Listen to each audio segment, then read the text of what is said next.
নমস্কার বন্ধুরা, এই মুহূর্তেই স্টাফ সিলেকশন কমিশন, যেটাকে আমরা এসএসসি বলে থাকি, তার থেকে একটা বড় রিক্রুটমেন্টের বা নিউ ভ্যাকেন্সির একটা আপডেট চলে এলো। আপনারা আশা করছি থাম্বনেল দেখে কিছুটা হলেও বুঝতে পেরে গেছেন।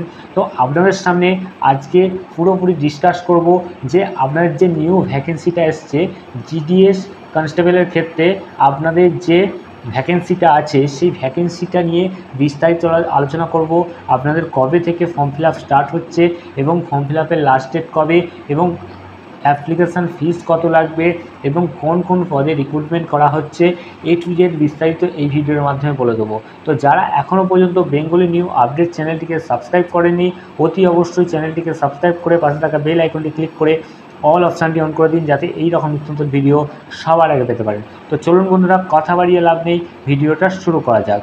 তো আপনারা ইতিমধ্যেই দেখতে পাচ্ছেন যে আমরা নোটিশ সেকশানে চলে এসেছি এবং নোটিশ সেকশানে আসার পর এখানে দেখতেই পাচ্ছেন যে এখানে আপনাদের নোটিশটা দেখতেই পাচ্ছেন 5ই সেপ্টেম্বর নোটিশটা এসেছে এবং নোটিশে কি বলা আছে যে notice of constable GD in central arm police force CAPF SSF GDS rifle Assam rifle এর ক্ষেত্রে এই 2025-এ বা 2024-এর যে জিডি কনস্টেবলের যে এক্সামিনেশান, সেই এক্সামিনেশানের যে নোটিফিকেশান, সেই নোটিফিকেশান চলে এলো এবং নোটিফিকেশানে কি বলা আছে চলুন পিডিএফটা ওপেন করে দেখে নিই। এই পিডিএফের ওপর ক্লিক করবেন, ক্লিক করার পরই নোটিশটা ওপেন হয়ে যাবে। এই যে মুহূর্তেই আমরা নোটিশটা ওপেন করে নিয়েছি, দেখতেই পাচ্ছেন এখানে যে নোটিশের মধ্যে এসএসসি যে লিঙ্কটা, সেই লিঙ্কটা দিয়ে দিয়েছে এবং 5/9/2024-এ সেই লিঙ্কটা শো হয়েছে এবং নোটিশে কি বলেছে, constable GD in central arm police force CAPF and SSF rifle GD in Assam rifle and central examination 2025। তো আপনাদের যে এসএসসির যে সিএফ এর যে নোটিফিকেশান, যে কনস্টেবল জিডির নোটিফিকেশান, সেটা ইতিমধ্যেই পাবলিশড হয়ে গেছে এবং পাবলিশডের যে অ্যাপ্লিকেশান ডেট সেটা দিয়ে দিয়েছে এবং এর লাস্ট ডেটও দিয়ে দিয়েছে।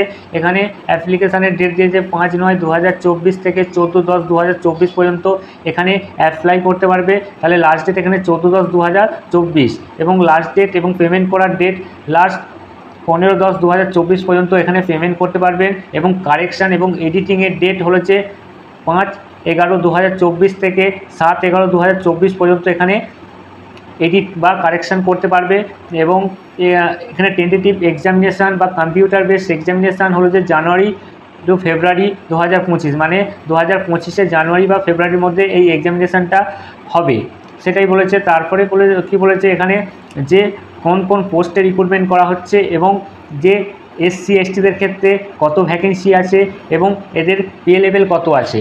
এখানে পে স্কেল আছে ফার্স্ট লেভেল অনুযায়ী 18,000 টু 56,900 এবং এনসিবিইর পে লেভেল 3 অনুযায়ী 21,700 থেকে 69,100 টাকা পর্যন্ত এখানে অ্যাপ্লাই বা পে লেভেলটা আছে এবং এসসিদের ক্ষেত্রে 2018 এবং এসটিদের ক্ষেত্রে বিএসএফের ক্ষেত্রে এখানে 1489টি আছে, ওবিসির ক্ষেত্রে 2,906টি, ইডব্লিউএসের ক্ষেত্রে 1330টি, ইউআরদের ক্ষেত্রে 5,563টি, টোটাল 13,306টি এখানে বিএসএফের ক্ষেত্রে আছে এবং ফিমেলদের ক্ষেত্রে আছে এসসির ক্ষেত্রে 356টি আছে, এসটির ক্ষেত্রে 262টি আছে, ওবিসির ক্ষেত্রে 510টি আছে, ইডব্লিউএসের ক্ষেত্রে 234টি আছে, ইউআরের ক্ষেত্রে 986টি আছে, টোটাল 2,348টি আছে এখানে ভ্যাকেন্সি এবং 2,000 ফিমেলদের ক্ষেত্রে এবং এখানে অল আছে এখানে 15,654টি। তাহলে এখানে মেলের ক্ষেত্রে আছে 13,306টি এবং ফিমেলের ক্ষেত্রে 2,334টি।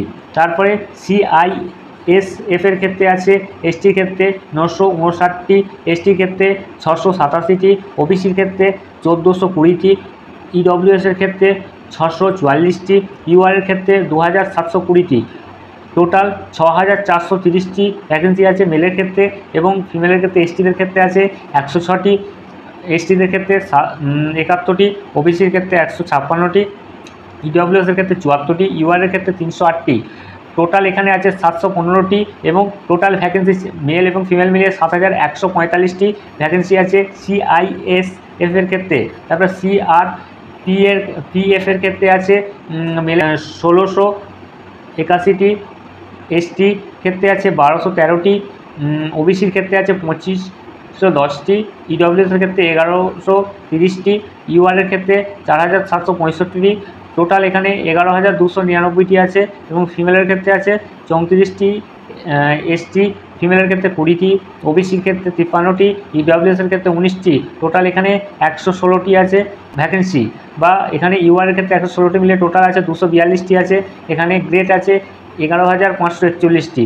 তারপরে এসএসবির ক্ষেত্রে 122টি, এসসির ক্ষেত্রে আছে, এসটির ক্ষেত্রে আছে 79টি, ওবিসির ক্ষেত্রে আছে 187টি, ইডব্লিউএসের ক্ষেত্রে 82টি, ইউআরের ক্ষেত্রে আছে 349টি। টোটাল 819টি পোস্ট আছে, ফিমেলের ক্ষেত্রে নেই। তারপরে কী বলেছে, আইটিবিপির ক্ষেত্রে আছে এসসির ক্ষেত্রে 345টি, এসটির ক্ষেত্রে 326টি, ওবিসির ক্ষেত্রে 505টি, ইডব্লিউএসের ক্ষেত্রে 197টি, ইউআরের ক্ষেত্রে 1191টি। টোটাল এখানে আছে 2564টি। এসসি 59টি, এসটি 59টি, ওবিসি আছে 90টি, ইডব্লিউএস 21টি, ইউআরের ক্ষেত্রে 224টি। টোটাল এখানে আছে 453টি। টোটাল এখানে গ্রেড ভ্যাকেন্সি আছে 3017টি। এআর এর ক্ষেত্রে আছে 124টি, এসটির ক্ষেত্রে আছে 223টি, ওবিসির ক্ষেত্রে 205টি, ইডব্লিউএসের ক্ষেত্রে 109টি, ইউআরের ক্ষেত্রে 487টি। টোটাল 1148টি আছে ভ্যাকেন্সি।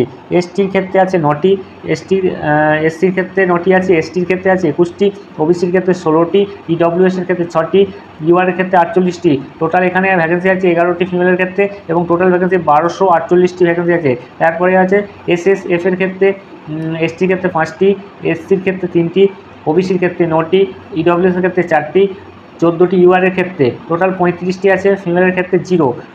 তারপরে এনসিবির ক্ষেত্রে আছে এসটির ক্ষেত্রে 1টি, ওবিসির ক্ষেত্রে 5টি, ইউআরের ক্ষেত্রে 5টি। টোটাল এখানে আছে 11টি এবং ফিমেলের ক্ষেত্রে 0 0, ওবিসির ক্ষেত্রে 4টি, ইডব্লিউএসের ক্ষেত্রে 1টি, ইউআরের ক্ষেত্রে 6টি। টোটাল এখানে 11টি। Total vacancy 22টি। তাহলে এখানে যে এসটির ক্ষেত্রে 5254টি, এসটির ক্ষেত্রে আছে 4021টি, ওবিসির ক্ষেত্রে আছে 7747টি, ইডব্লিউএসের ক্ষেত্রে 3496টি, ইউআরের ক্ষেত্রে 15094টি। টোটাল এখানে ভ্যাকেন্সি আছে 35,612টি এবং ফিমেলের ক্ষেত্রে 564টি আছে।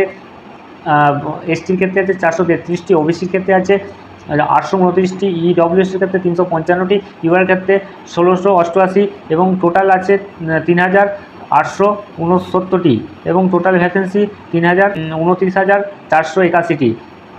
তারপরে কি বলেছে এখানে এজ লিমিটের ক্ষেত্রে যেই রকম এসসি এসটি ওবিসির ক্ষেত্রে ছাড় পেয়ে যায় সরকারি অনুযায়ী, এসটি এসসির ক্ষেত্রে 5 বছর, ওবিসির ক্ষেত্রে 3 বছর এবং এক্স সার্ভিসম্যানের ক্ষেত্রে 3 বছর এবং চাইল্ড এবং গাড়ুয়া, ইডব্লিউএস, গোর্খা এই ক্ষেত্রে হলো 5 বছর।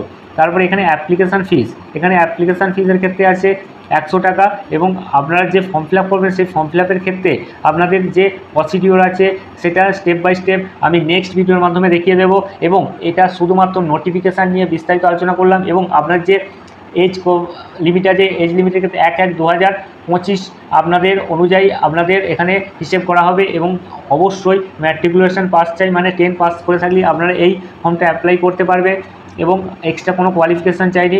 এবং এখানে এক্সাম প্রসিডিওরটা আছে, প্রথমে টেস্ট নেওয়া হবে, রিটেন টেস্ট, তারপরে পিইটি পিএমটি করা হবে, তারপরে মেন এক্সাম হবে, তারপরে ইন্টারভিউর মাধ্যমে এই প্রসিডিওরটাকে রিক্রুটমেন্ট করা হবে এবং যে এক্সাম প্রসিডিওর সেই এক্সাম প্রসিডিওরটা কম্পিউটার বেসড হবে। প্রথমে রেজিস্ট্রেশন করতে হবে ওআরটি, মানে যে ফর্ম ফিল আপ প্রসিডিওর আছে সেই ফর্ম ফিল আপ প্রসিডিওরটা ওয়ান টাইম রেজিস্ট্রেশন করতে হবে, রেজিস্ট্রেশন করার পর তারপরে ফর্ম ফিল আপ করতে হবে এবং যে ফটোটা দেবে সেটা হলো যে লাইভ ফটো চাই এবং সিগনেচারটা স্ক্যান করে আপলোড করলেই এই ফর্মটা পুরোপুরি সাবমিট হয়ে যাবে।